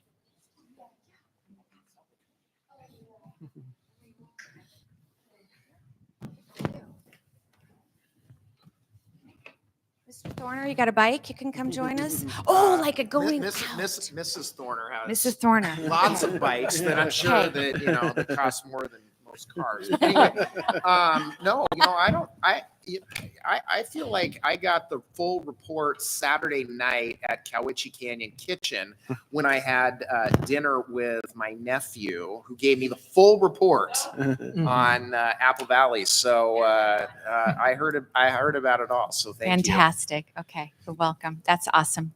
Good. Anybody else? Questions for me or for Lori in regards to the dog? Ms. Sutton, I had Yeah. a question for Yeah. you. And so those are huge number jumps from 23. Yeah. I was Yeah. curious, is there something specific you attribute that to? Yeah, one of them is just the attentiveness to it. Like when we did this in 23 with that survey, it was just kind of, we just threw it out there, right? It was, hey kids, guess what? You're going to take this survey. There wasn't any conversation about it. There wasn't that, which now I could see also as we don't want it to come across that we've skewed it either, right? It's not like we went to the children and said, hey, you need to answer this way. But what our teachers have really reflected on is, like I said, that example we all use about the I feel safe at school. They have done a lot more about really tell me what that means. That is not yes, it is a physical safety, but it's, again, not that the swing, well, we don't have swings, but I banged my knee on the slide. So they talked about that this is really your relationship with people and the whole concept about being and feeling safe. The other piece that I believe most other elementaries did, we also gave that survey during just a computer lab time. And so we had our wonderful computer lab teacher also present it to them. We've moved it back to the classroom. So we've moved it back in. Those teachers during a morning meeting or a soft start time, then they have them pull out their computers and take the test. So I think some of those variables and just that, that conscientiousness to the fact about doing it. Like I said, though, a teacher made a great response this time. A reflection. She said, they want to talk about it. They want to tell you. They keep raising their hand. Hey, I just answered this, but when can I tell her what I want to say? So I know this is just a formative one that we're supposed to use for that, but we next year maybe want to add more of an opportunity for comments, because I get all those in a Google spreadsheet. And like I said, we took them to our ILT and kind of shared it. And I shared with humor tonight about the swag, but there are some very, specific comments on there too about what would help them. The buddy bench, a place to go talk to, the use of our den with Mrs. Stearns. So we're hoping to get that feedback and utilize it. Yeah. Thank you. Yeah, you're welcome. Any more questions or comments? Thanks, I Mark. just have one. Yes. It's always a wonderful experience to come here. And all the years Thank I've you. come here, there's always something exciting going on here that you could just walk in and feel the electricity. Good. So I just want to Thank comment you. just what a great job you've done here with this Thanks. building and the staff. Yeah. The whole 4 years. experience Yeah. of being here. 4 So, years. Well, thank you, Mark. I mean, I think I always laugh at that when I keep April. I never get the fall assignment. I probably do the same in fall, but I always like April because I know you guys have sat all year long listening to everybody and data. And so I wanted to share data, but then I like kind of coming in with just, again, celebrating what our staff does every day and really honoring their work. Last year, we did trivia and all that fun stuff with you. So, we are very academic too, but it is, again, what our staff does every day with those kids is powerful. So we appreciate them. And just one last, Yeah. one more comment as we wrap up here. Just, I look back, it's been a few years already since you moved into this Yeah. new building. And I'm just wondering, have you used all the space yet? Do you feel Oh, it's great question. maximized, or has it, the layout, now that you've been Yeah. there for a while, is it working the way you envisioned, or the rest of the school? That is an staff- excellent question. Staff feels? We have grown already in the 4 years. So we opened, and we have grown up to 465. We never opened that. Why? I'm trying to think. 420 was about our opening. So we've grown. We've also added these great programs. Like we now have the Learning Together PK upstairs in a room. So it is being used not necessarily for, one of our grade levels, but it's so exciting to have this community preschool up there. We have one of the district's special ed preschools still in a room upstairs, so we're able to house them. So there's 2 rooms that technically could still be used for grade levels. We are adding a second grade next year because our first grade is big, so we have a room available for them. So we are filling them. I will still have, about 2 rooms empty. And when I say empty, they're used through Kristen Williams' intervention program. We use one just as a gathering place. The 3rd graders are using it for math intervention now. The 5th graders are using it. So they're utilized, but there's about 2 more that are available. So we are growing in that capacity. As we've learned this building, I will say, here's a little plug. When money comes around, the one thing on the safety that we've noticed, this is a very interesting space. So you're all in this wonderful space. Notice where the exits are. There are only 2 single doors. So like when we have, 250 kids in here for lunch, we do notice that's it's quite congested. We would love nice garage doors right there like the IC has. So I think Jed was here. Maybe Jed has a system he wants to do.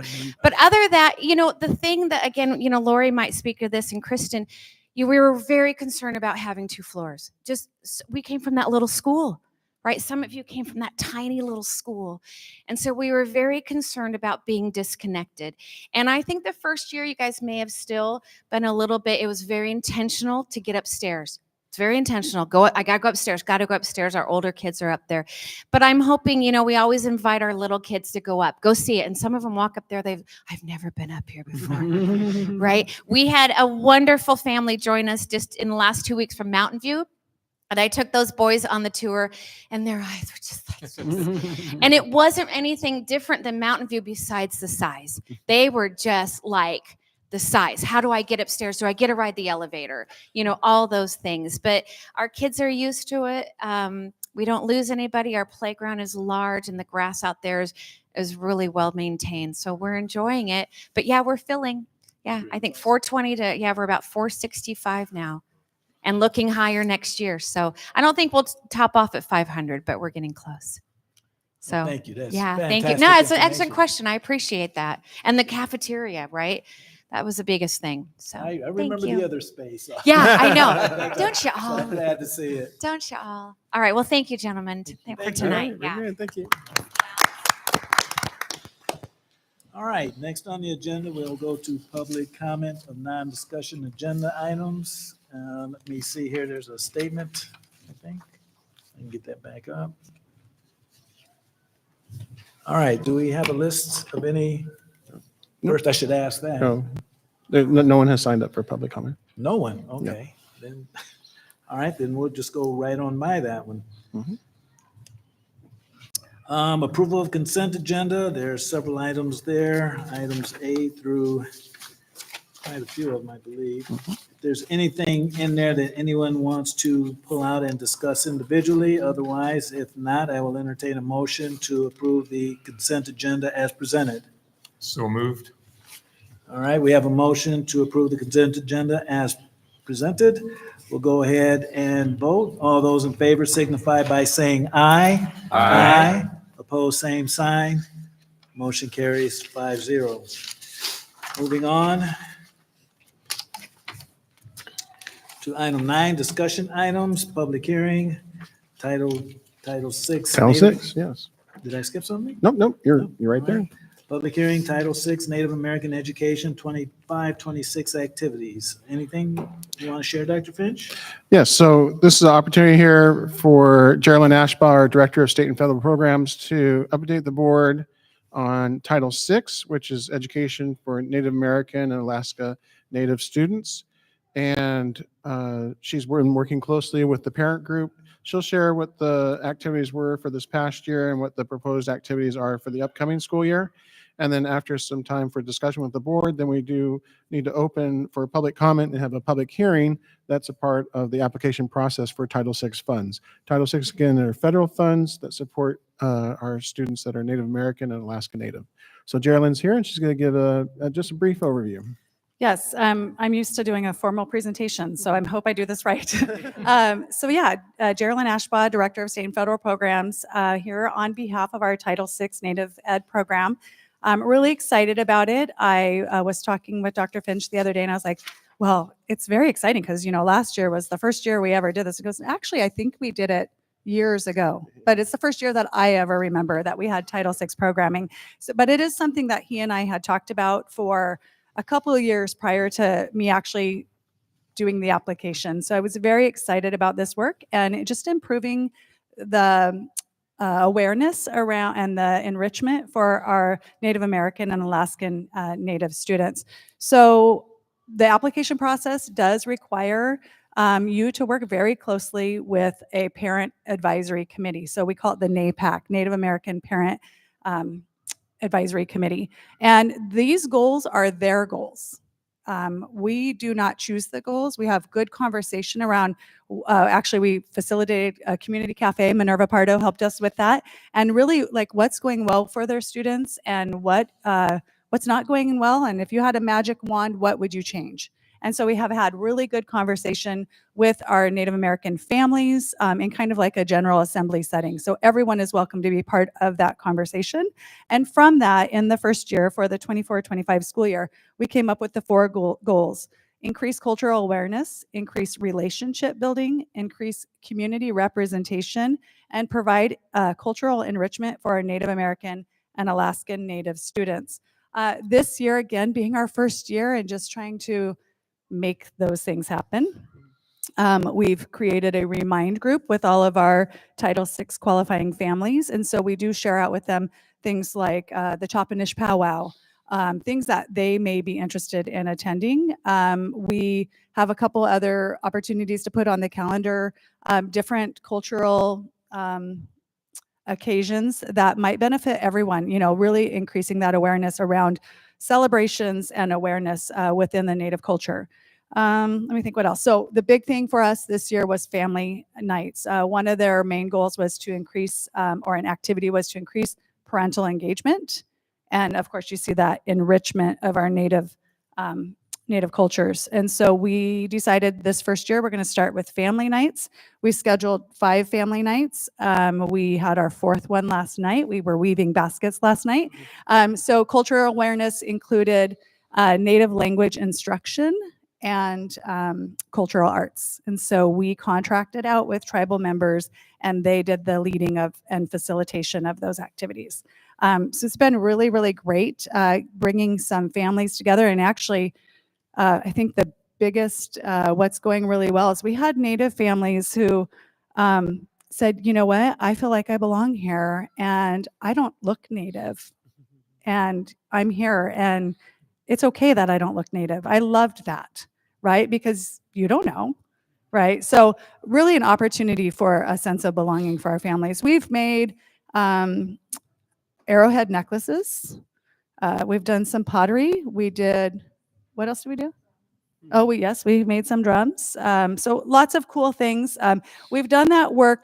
Casimir Clark, who was a Wapato student, he has some sisters that attend here. So we have Carl Clark, who serves as our chairperson. Casimir, his son, is the co-chair. He's led some of the Native language instruction. Dora Apodaca, who works at the tribal school, has come out and participated with us. And then I said Lana Clark. In your memo, however, it's Cleveland. Clark was her maiden name. And then has led some of the art, as well as Jan and Lisa Whitefoot from Whitefoot Studios in Toppenish. So it's been great moving forward. Again, we had another community cafe. It's part of a needs assessment for the grant. And we have the same goals, but we did add that we would really like to see some opportunities for secondary students to provide some mentorship and receive some leadership opportunities. So we're hoping to start with the help of someone. I have someone in mind, but someone will hopefully lead a Native Ed club at the middle level. All students will be welcome. We'll braid that funding with Title IV. And provide some similar things, cultural enrichment, maybe some Native, book studies with Native authors. We have some ideas. So really getting our middle level students involved, but connecting with high school students to kind of come down as mentors with those middle schools. So building it up through the system for secondary students. So that's our goal for next year, increasing leadership. A bigger goal for next year is increasing leadership and mentorship opportunities. Mount Sky Camp at CISPIS is Native American education focused. So our Native education focus. So we'll work on how we can send some students there as well. So basically, I just want to thank the Parent Advisory Committee and Rebecca Festa, who is actually serving as our Native American liaison. So for the work that she's done around the work with those families and those students, and continue to build on that. Great. So this is an opportunity for some questions or discussion by the board. Geraldine, just thank you so much for your leadership on this. I was reading through this morning and I thought, man, this is just great learning opportunities and leadership opportunities. So thank you. Thank you. It's my pleasure. I'm really excited about the work to continue to grow for that population. Yeah. How many families came out last night? One family last night, but we have had an average of 20 individuals. Last night I sent out the reminder really late. So my bad. But but typically we've had 20 individuals. So that's been good. And, we have approximately 170 Native American students in our district. We have 60 students. This last grant year, our grant was funded for approximately 40 Title VI students because it does require that they qualify. So they have to fill out what's called a 506 form and include some information, and then I can qualify them. And those numbers are what I get funded for. So it's a process, right? You can make phone calls and, you can't force anyone to fill out a piece of paper, right? Even though we'd like them to be part of all of the things we're doing. We've since added it to the enrollment packet, and that helped us acquire another 20 forms for this next grant year. So increasing our funding by $6,000. So, yeah. Any other questions? Anyone? All right, thank you very much. All right, then we'll move on to item 10 on the agenda, public comments on discussion items. Public hearing, anyone? All right, hearing no public comment requests, we'll go on to item number 11. Action items, approval of travel requests, and approval of policy addition revisions, first reading. And you see item 4060, distribution of information. So, again, we can take these apart if anyone has particular questions, or Dr. Finch, do you have anything you would like to add on any of these items? No, I would just say to take the travel request, and then I believe there'll be some questions about the first reading of the policy. I just have one comment, no questions.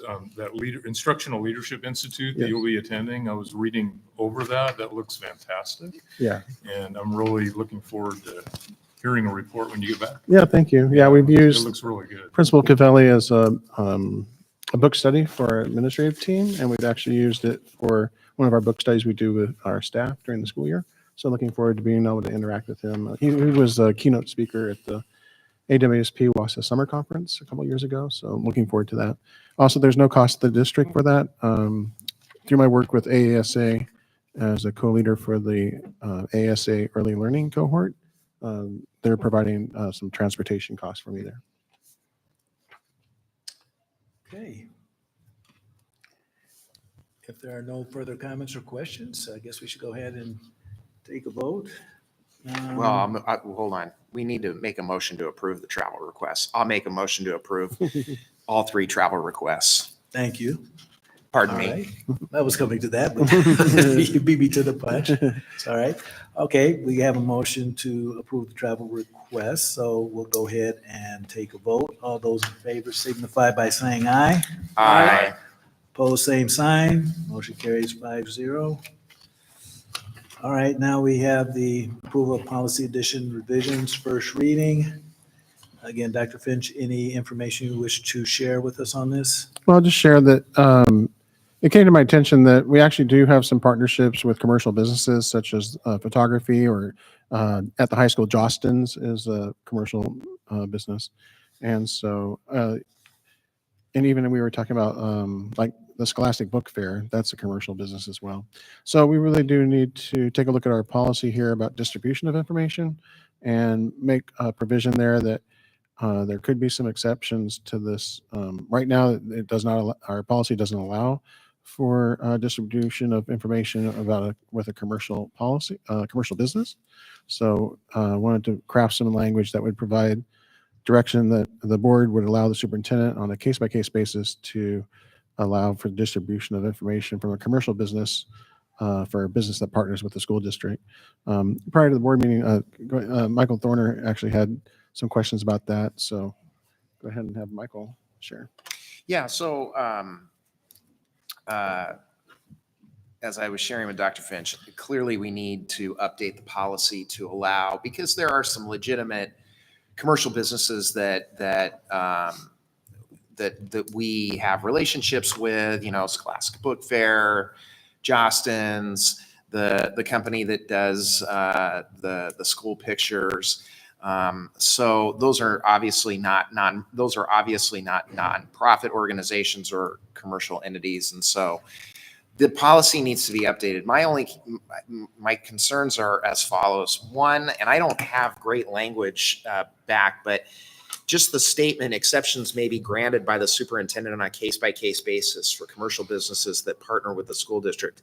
On its face is probably okay, but I would like to see something that, and it really wouldn't be tied to the mission of the school district, because that, providing school pictures doesn't necessarily enhance the mission of the school district. So I don't have a really great.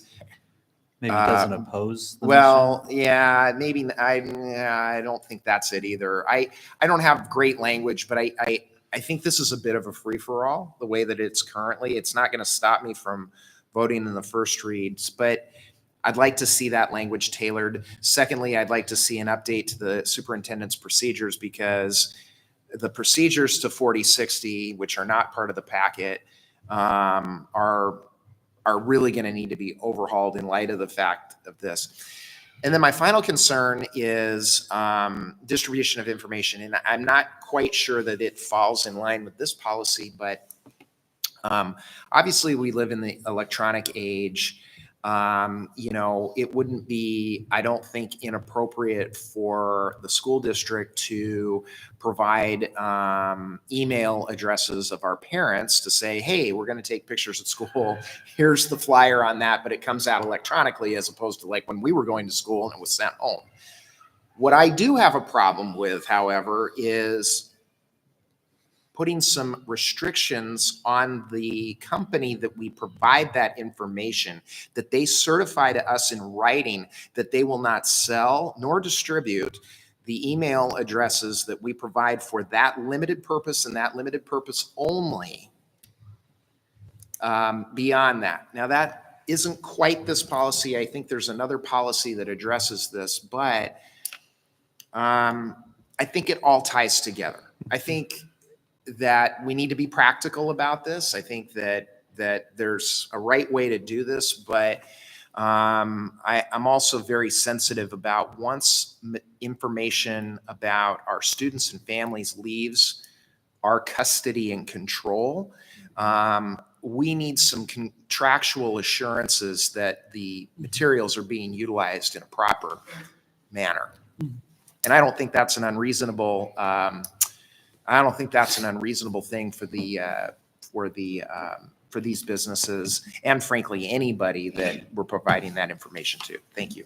I was reading through 460P that you referred to, and I was agreeing that, D, where it says will not promote commercial enterprises, would have to be overhauled. I'm wondering, because I hadn't heard that comment before, could it be in procedures where that would fall more than policy as far as contractual? Would that be more of a procedure than a policy? Yeah, I think so. I mean, you mean on the dissemination of information? Mm-hmm. Yeah, I think so. I think that where I look at the policy, as being on a case-by-case basis, well, somebody that could challenge that could say, well, on the one hand, I like that it's on a case-by-case basis because we have the sole and exclusive discretion. But on the other hand, I don't want to put Dr. Finch in it, or whoever the superintendent is, in sort of this. I want there to be some standard mm-hmm. of applicability of when we would do this. And I don't know what that is. I'm sorry that I can't come up with, I can identify the problem, but I can't suggest a solution. So my apologies for that. But I think, Mr. Walcott, you're right. I think some of this can be a little bit developed in the procedures. But I do think there's a little bit of enhancement, not much, but a little bit of enhancement that needs to be on a case-by-case purposes as to the purpose behind why we would grant an exception. And maybe, and I struggle because it's, it's poor writing to say, for example, school pictures, or for example, our vendor, that's just not, I'm just not coming up with it. It'll hit me tonight at 3 a.m. So, but anyway, I'd like to see that, just that last line enhanced, but I think the procedures do as well. Yeah, and just process-wise, we could vote the board could vote for a first reading and approve that. And we would still have some time to work on the ways to kind of make it a little more, some more guardrails to the actual, and come back second reading with some revised language Okay. there. I guess that makes me think of one other comment as well, or provision, I guess, of this, and that is, our parents, they have some obligation, not obligation isn't the right word, but leverage or decision-making and whether or not they want their names on those lists in the Right. first place, right? There should be That's something correct. Yeah, there. that's a different policy and procedure, but that is regarding the student privacy and the use of directory information. And so parents can request that the district do not release directory information to anyone. You could just put a policy reference in the procedure. That is a good point. We could put the policy Yeah, reference in there. that's- Yeah. That's what I was thinking. I figured we must have had something in place somewhere, but I just didn't know where. So that would be an ideal thing to just include, I think. All right, any more comments, discussion on this? So are we all wanting to vote? If somebody will make a motion that we will approve at least the first reading with the idea of the second reading will make some. I'll make a motion that we move forward Adjustments? on the first reading of policy revision 4060. All right, thank you. We have a motion. Although, we'll go ahead and vote. All those in favor signify by saying aye. Aye. Opposed, same sign. Okay, motion carries 5-0. Now we get to item 12 on the agenda, items arising. Anyone? Did Katie want to share ASB report? I've done the exact same thing. Katie, if Normally, you you'd be right for this. could, meeting, that's but right. we- Yeah. Katie, if you could go to the microphone then, and yeah, thank you.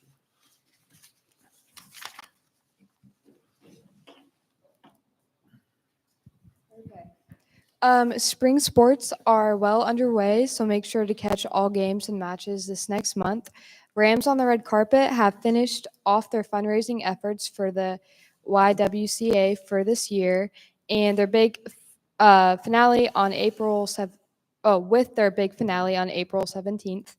Through their fundraising efforts and the awareness they brought to this program this year, we are hopeful to start seeing similar results in surrounding schools with representatives from Sela and Davis attending the final event. A goal to raise $10,000 this year. For the first time, our high school held spring conferences.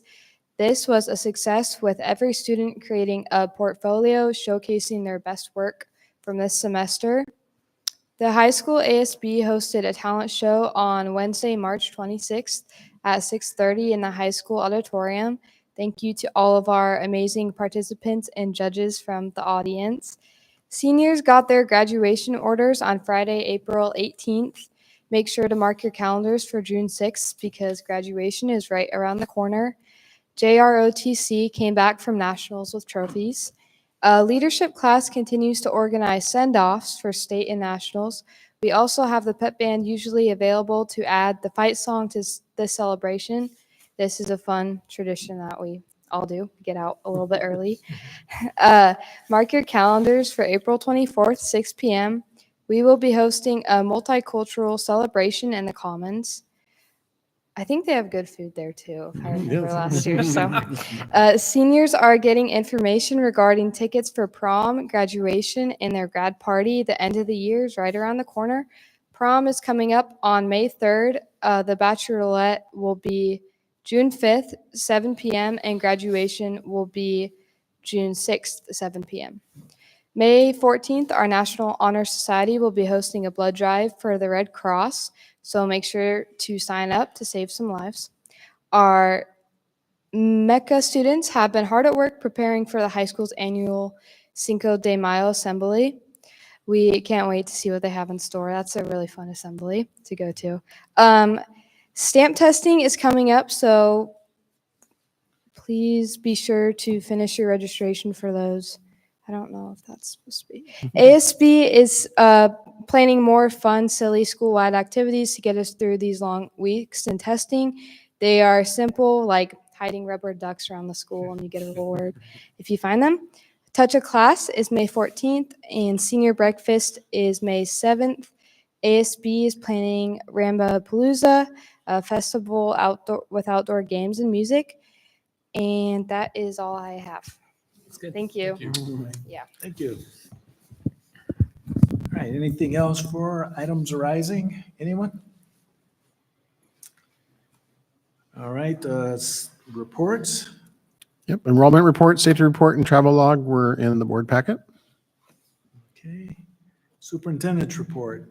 Yes, in the board packet, I included information about some adjustments to the instructional program at the Innovation Center. Then also included information about the PAL program. This is something that we have a lot of interest from our parents that have students in the program.